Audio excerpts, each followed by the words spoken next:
Acts 15:36 through 41. Sometime later, Paul said to Barnabas, "Let us go back and visit the believers in all the towns where we preach the word of the Lord and see how they are doing." Barnabas wanted to take John, also called Mark, with them, but Paul did not think it was wise to take him because he had deserted them in Pamphylia and had not continued with them in the work. They had such a sharp disagreement that they parted company. Barnabas took Mark and sailed for Cyprus, but Paul chose Silas and left, commended by the believers to the grace of the Lord. He went through Syria and Cilicia, strengthening the churches. 2 Timothy 4:9 through 13. Do your best to come to me quickly, for Demas, because he loved this world, has deserted me and has gone to Thessalonica. Crescens has gone to Galatia, and Titus to Dalmatia. Only Luke is with me. Get Mark and bring him with you because he is helpful to me in my ministry. I sent Tychicus to Ephesus. When you come, bring the cloak that I left with Carpus at Troas, and my scrolls, especially the parchments. The word of the Lord. Thanks be to God.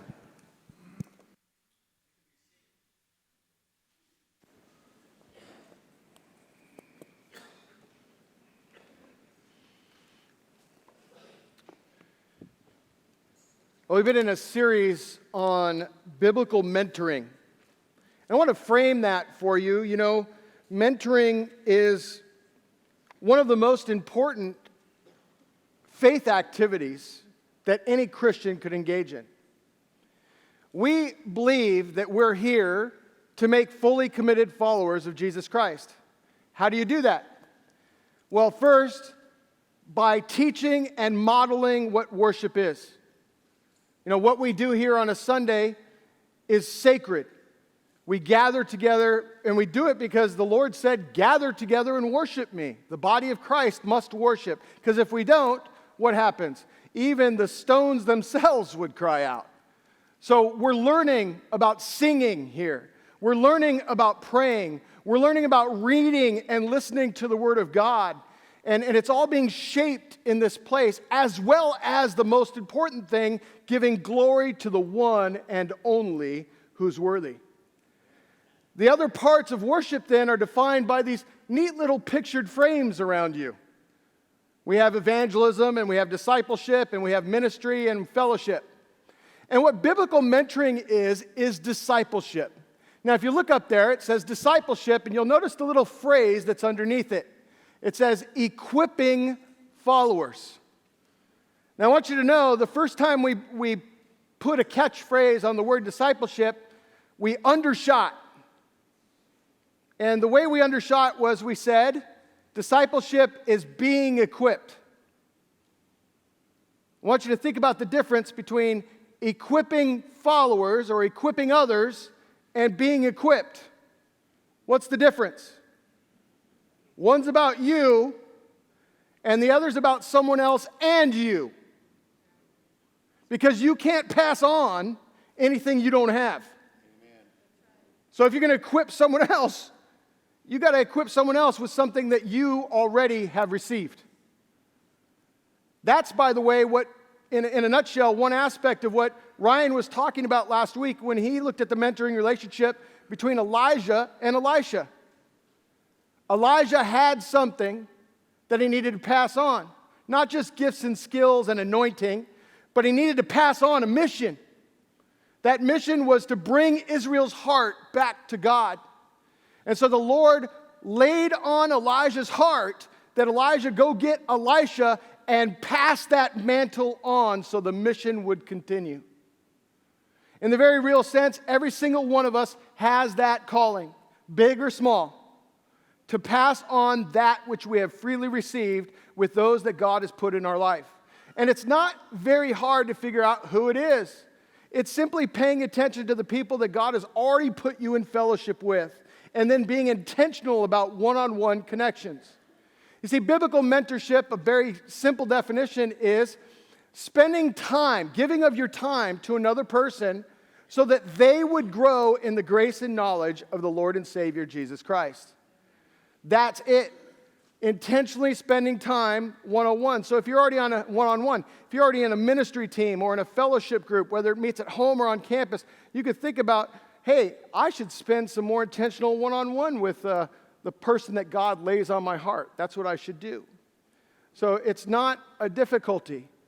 So when we think about the definition of mentoring, I want to apply it now to one of my favorite stories that I've never had a chance to preach on. And it's the story you heard this morning. The story from Acts 15 and then its conclusion in 2 Timothy 4.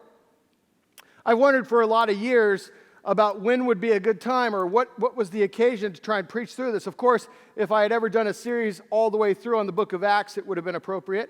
But where it fits in the concept of mentoring makes perfect sense to me, and I think you're going to hear why. And here's the basics of it. How many of you know that anytime more than one person gathers, there's a high potential for conflict? How many of you know that it's just you, sometimes there's a high potential for conflict? Amen. All right. But when you add another person, oh, dear Lord, help us. You know what I'm talking about? And how many of you know that also, I know that you find this hard to believe. It seems near impossible that it would, but it happens in churches too. I know. I mean, when I joined the church, I was shocked that the same stuff happened here that, I experienced before I got here. You know why? Because I showed up. You know the joke, right? If you ever find the perfect church, don't join it. Because you will mess it up. Right? So that's a big part of what we see. And see, the thing is, when conflict happens, that means what's shortly behind it is one of three things. Gossip, its nasty cousin triangling, or processing. What do I mean by this? Well, one of my favorite Proverbs speaks to this point. It's Proverbs 18, verse 17. It says, one person seems right until another comes along to question them. Now, I've heard this a lot through the years. I've worked in conflict mediation with other churches. I've never had to engage in it in my own church, but with other churches, with couples and individuals as well. And I've had this experience both in counseling, my own experience of it, but also in counseling others. Every single person I've ever met is very skilled at telling their side of the story. Extremely skilled.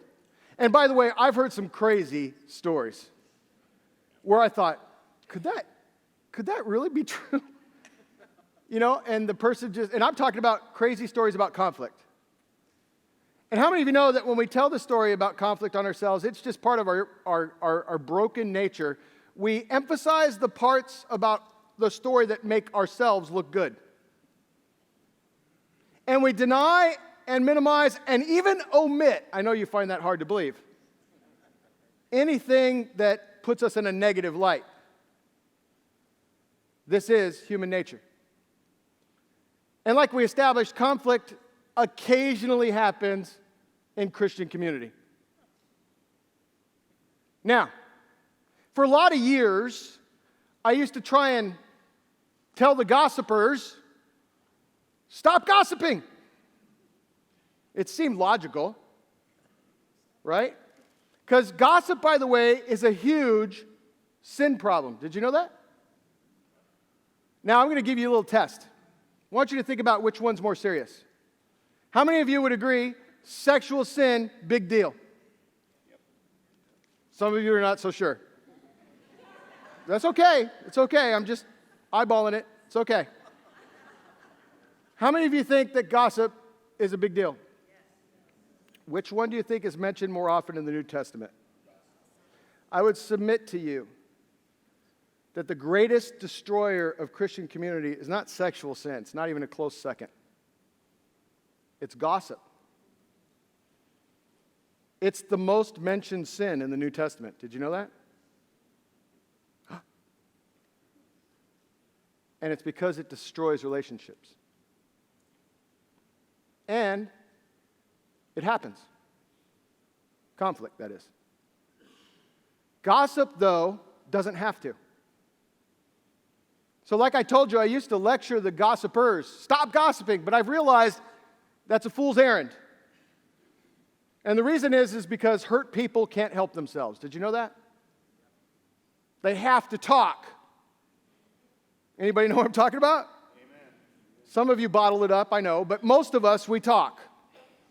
And you know what we do when we talk when we're hurt? Generally speaking, we find people who are going to agree with us. And look again, if you would, at the Proverbs 18, verse 17. It says, the first to tell their story seems right. Until when? Until I learn more about the story. Now, I want you to hear this, because it drives me crazy. I hear, about conflict, and people go, I'm going to state this bluntly. I apologize if it offends you. Well, not really. Well, there's two sides to the story. No, there isn't. There's one story. Now, there's lots of versions of the story, depending on how many people are involved in it. But there's one story. And let me tell you what your responsibility is as a Christ follower. It's to align to the truth. Not to double down on your story. By the way, entertaining a false narrative in your life, listen very carefully. This is bonus material. Entertaining a false narrative in your life will not produce healing. It is the truth that sets you free. And you have an opportunity when someone comes to you with their garbage. You can either help them stay stuck, or you can point them towards healing. But you can't do both. You're doing one or the other. And the default for most people is, because we're human beings who don't think too deeply often enough, is that we default towards jumping into someone else's garbage with them, rather than saying what my therapist friends describe as being differentiated. And whether you've been trained in psychology and counseling and therapy, or whether you've just participated in recovery programs, you know about the phrase codependency. Codependency is the antithetical opposite of mentoring. So, how do you see it in this passage that we just saw? I want to unpack it for you, because I want to frame mentoring this way. In addition, if you're going to help someone grow in the grace of the knowledge, here's specific mentoring and helping someone work through a conflict. A mentor helps another person work through their garbage. Not, like I said earlier, jump into it with them.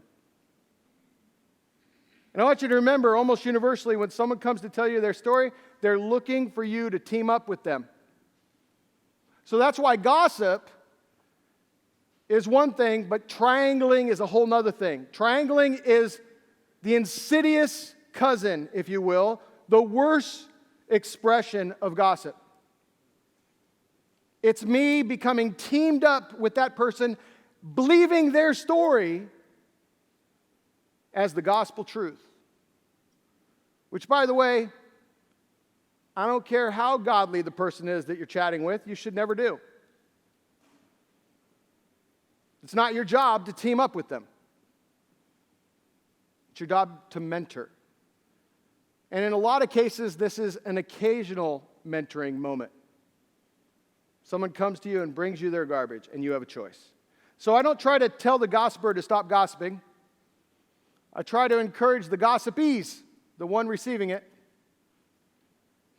not to get involved in it, and instead choose a different pathway.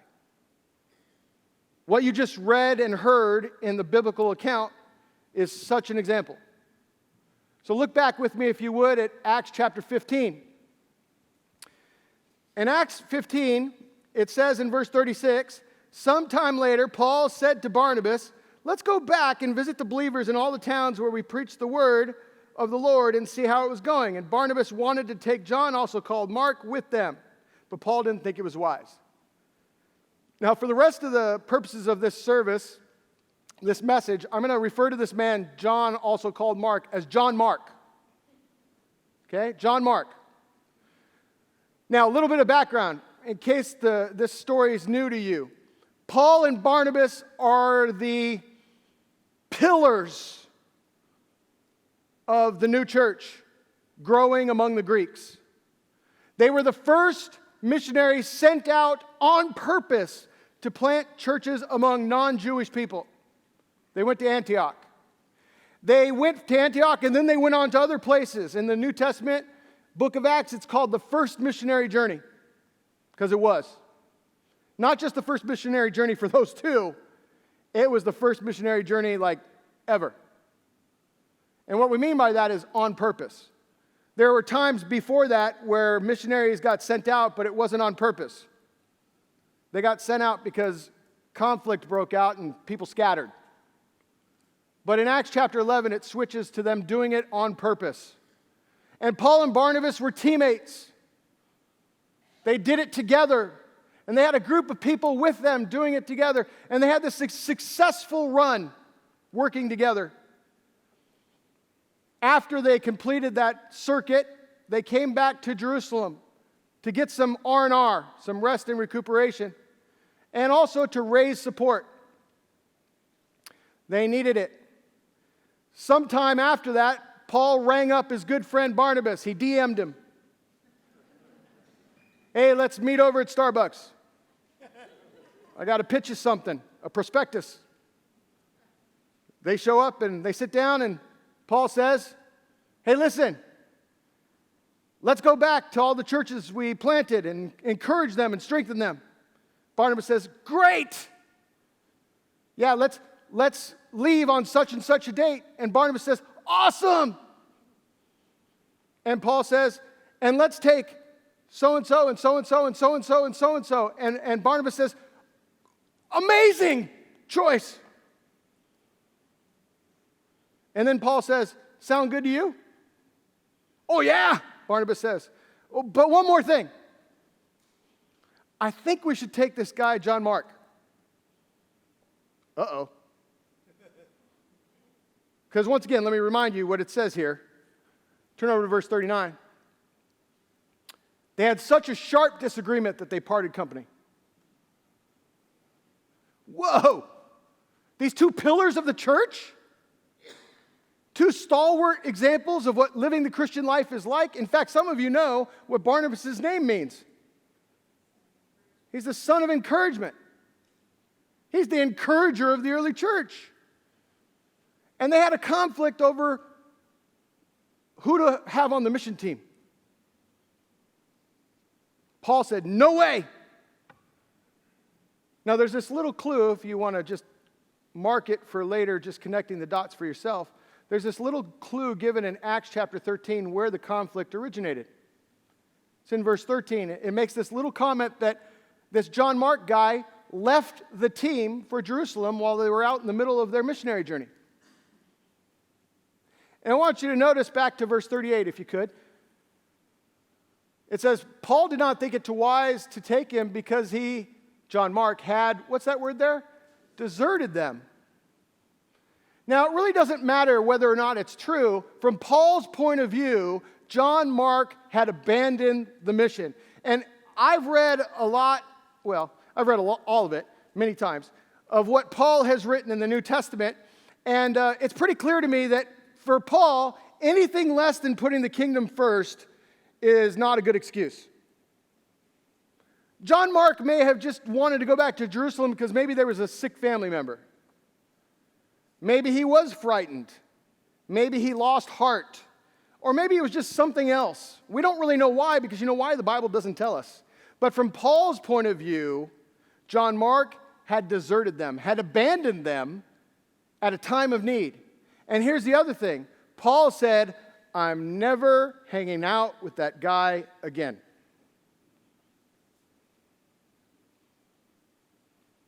Now, think about what happened. When Paul and Barnabas got back from the first missionary journey, it's very clear that Paul did not look up John Mark. Can you all see that? But guess who did? Barnabas did. And I want to suggest to you as I tell the rest of this story, the story is not really about Paul, nor is it about John Mark. It's about Barnabas. It's about how Barnabas clearly lived in the midst of this conflict between two other people that he loved. Now, you'll notice back in verse 39, back forward again, it says they got into sharp dispute, sharp disagreement. They had differences of opinion. And I'll just challenge you to think this through with me. The Bible does not take sides between Paul and Barnabas. It doesn't say one was right and the other was wrong. So Barnabas takes John Mark and they split up the team.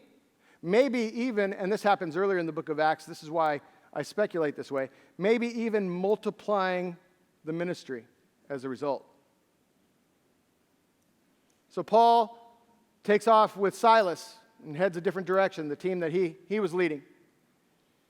Now notice 2 Timothy chapter 4.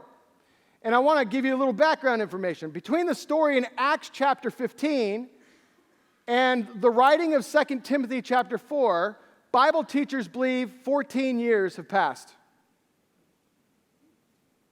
14 years have passed. Now notice verse 11. Let me just start at verse 9. Paul's writing to Timothy and he says, "Do your best to come to me quickly, for Demas, because he loved this world, has deserted me and has gone to Thessalonica." Now, just in case you think that time chilled Paul out, it didn't. He's talking about this Demas character as having deserted him. Basically how he described, guess who? John Mark. And then he continues on. Crescens has gone to Galatia, no comment, good for Crescens. And Titus to Dalmatia. And we can assume that Titus didn't do anything wrong because after all, there's a book of the Bible named after him. Okay, he's okay. Notice what's next. And I might be taking a little liberty here, but I just see Paul at a kind of a poor mouth moment here. Only Luke is with me. Poor me. Poor me. Notice the next line, though, in case you've never connected the dots on this. Many Bible readers for years and years and years have never understood this connection. But notice verse 11. Only Luke is with me. Get Mark and bring him with you because he is helpful to me in my ministry. Guess who he's talking about? John Mark. So in 14 years, we went from I don't want anything to do with that guy to he's vital to my ministry. What happened? And I would suggest to you that, of course, there was reconciliation between between Paul and John Mark, but I would suggest to you that it was in no short part because of the role that Barnabas played. And let me make this clear. This happens all the time. You are constantly being the receiver of gossip, whether you realize it or not. You're constantly being invited to triangle against another person. But neither one of those are your rules. You're called instead to be what Jesus describes in Matthew chapter 5, verse 9, as a peacemaker. In fact, Jesus says, "Blessed are the peacemakers." He does not say, "Blessed are the ones who share in gossip." Nor does he say, "Blessed are the trianglers." The peacemakers, or in other words, the processors. The ones who help another person work through their garbage without becoming codependent in it. Now, short of doing a psychology degree, which, how many of you feel like you have time for that? I'm looking at all my therapists right now. They should have their hands up, right? Yeah, I do. And I continue to read about that stuff.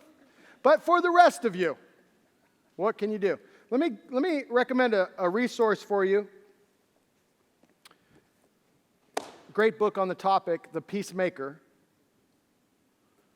It will help you just in your own interpersonal conflict. But I want you to notice what the title is about. It's similar to Equipping Followers. The Peacemaker, it's about helping others work through their garbage.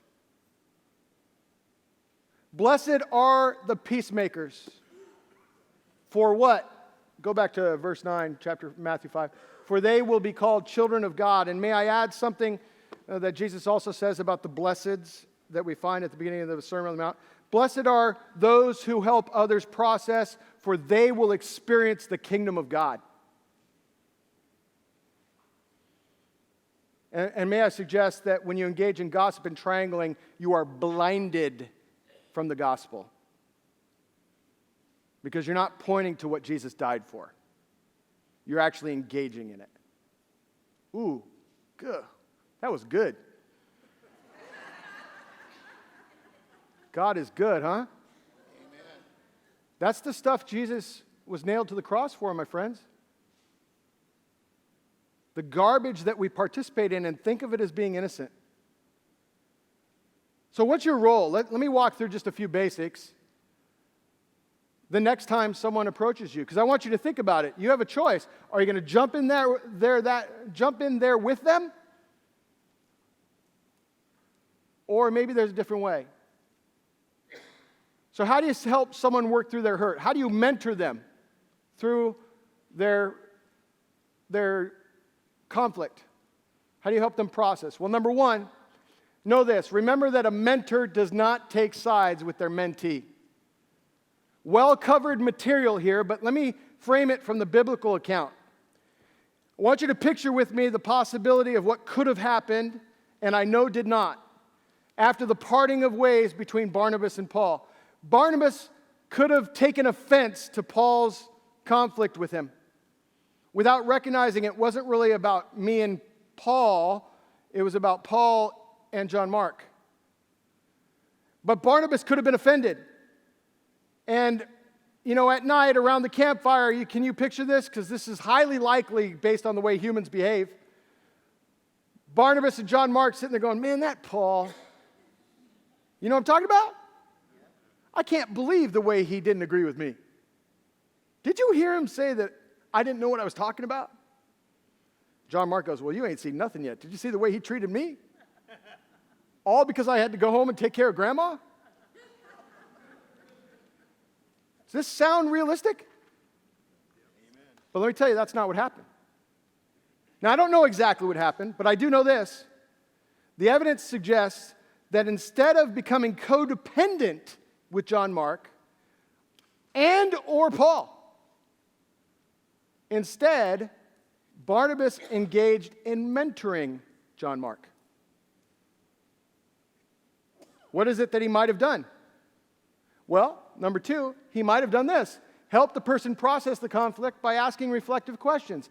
Invite them to reflect on their own part.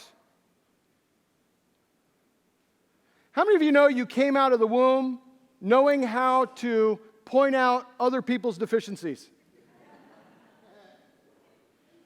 And how many of you know that the basic human response to us sinning is denial, avoidance, and blame? By the way, I'm really good at that one.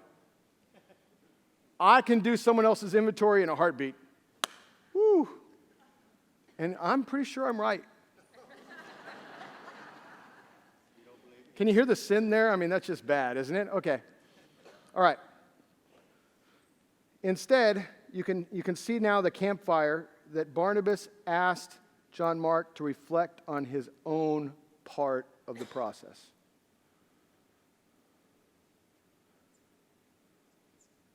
Hugely different. What's your part, John Mark? Number three, here's also what I believe Barnabas did. He steered the other person towards responsibility, taking personal responsibility. Listen, I've had to repeat this many times, and I've had it repeated to me many times. You worry about you. But, nope. How many of you have raised kids that more than one in your house? I can't even tell you how many times that particular conversation's been repeated. I'll just use real names because many of you know them. I know you find this hard to believe. Aaron hit me. Okay. Tell me what happened. Blah, blah, blah, blah, blah, blah, blah, blah. Okay. What's your part? Well, I did take her shoes. But, nope. Tell me about the shoe-taking thing. You catch my drift? By the way, you don't have to have advanced degrees for this aspect of it because everybody can do it. Now, granted, we all have different training and different skill levels. And I've taken to this as well. I just said it on Friday night when I was meeting with a premarital couple. I said, I can only help you this far. There are other things that you might need more serious training for someone to help you work through. I find myself, by the way, saying that more and more often. And that's okay. But I did know my part, and I stayed in my lane. And everybody can do that. And what's the real goal? What should you be praying about? What should you be focused on? Well, here's the thing. Number 4, pointing them toward making amends. Now, for those of you who have a recovery background, you know what I'm going to say next. But just so everybody's on the same page, when you help someone make amends, you're helping them, if it's safe to do so, not only for the other person, but for themselves, to go to the other person and apologize for their part. You know what's fascinating to me? People who he can even repeat to me the steps and then say, yeah, but I want to make sure they're going to take responsibility for their part. Making amends is about taking responsibility for ourselves. And may I suggest to you that somewhere along the line, who knows who, because we don't know who it was. We don't know if it was John Mark that went to Paul or Paul went to John Mark, but at some point they reconciled. And it was in no small part because of the role that Barnabas played. My friends, it's a guarantee that you are going to be invited into someone else's conflict in the near future. It might be in the church, it might be in your family, it might be at work, it might even be in your neighborhood. It might be this afternoon, it might be tomorrow, who knows? It's a guarantee. And I want to suggest to you that when someone comes to you, because notice I'm not going to say if it's you going to the other person, because if that's you, you're lost cause. But anyway, I'm just joking. That was a joke. You guys are like so serious. But when someone comes to you, you have a choice. And I want to give you one person to think about. Just one. Obviously, Jesus. But his representative in this story, Barnabas. The one who is Jesus in the story is Barnabas. You have a choice of whether or not you're going to be Barnabas.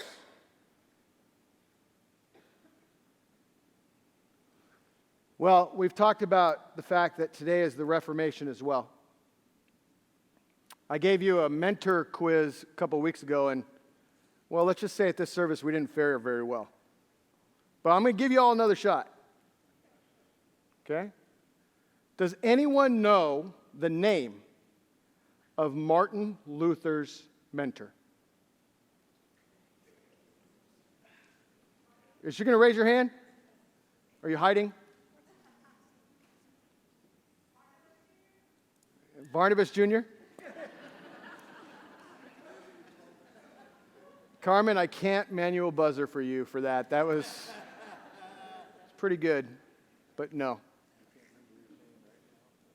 His name is Johann von Staupitz. Johann von Staupitz. He was there at the very beginning of Luther's ministry journey when Luther was leaving behind his future career in the law and becoming a priest in the Roman Catholic Church. And he walked with Luther all the way through some of the biggest conflicts of Luther's life, including when he had to stand up at what's called the Diet of Worms and basically say, I stand on the word of God, I can do no other. Now, the transformation that took place between what happened in 1524 at the Diet of Worms and 1506 when von Staupitz first met him was amazing, because Luther grew up. He was a caustic individual. He had a biting tongue. He had a trail of broken relationships. He was a very complicated character. And von Staupitz was there because all that springs forth from a poor relationship that Luther had with his father. And von Staupitz was there from the very beginning, working through, with Luther, his personal conflict with his father, and then with church leaders and all the rest of them for years and years and years. And here's the end of the story. Von Staupitz remained in the Catholic Church. And Luther left. More to the point, was kicked out. And von Staupitz never stopped being his mentor.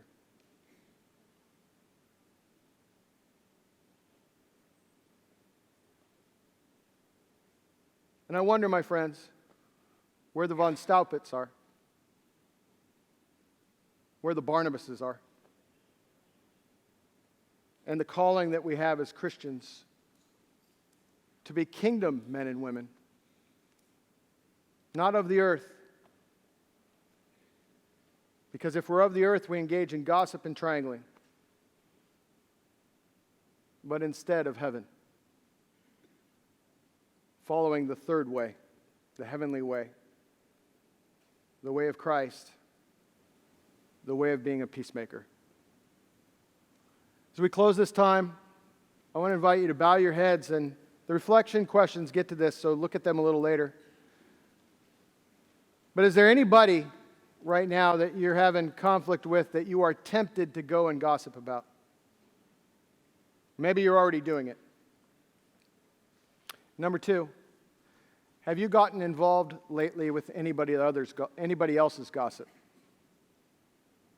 Just take some time to talk to Jesus about that, and then the worship team will lead us.